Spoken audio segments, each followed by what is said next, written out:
Tak jumpa lah kat mana kau dapat Aiwah tu? Mira. Masalah bukan Mira je yang nak capik pun nak. Last call, Mangga 5 last call. Last call? Mira punya. Mira dulu. Cepat je. Ni saya punya. Mana cik? Tadi tolak Mira. Mira punya lah. Mira dapat dulu. Saya sampai dulu. Fikir pula dia sampai dulu. Tak tidak mengalah untuk perempuan. Mira suka kot.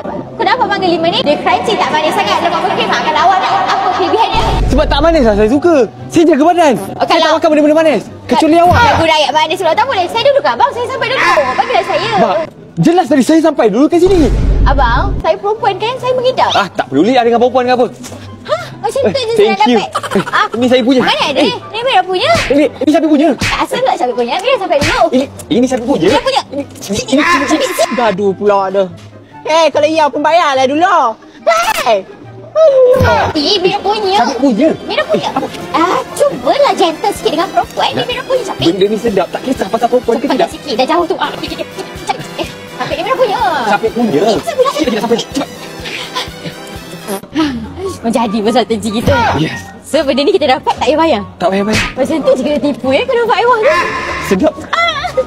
Jomlah kita balik. Jom. Tapi Mira siapa punya? Kita share. Kita share. Okey.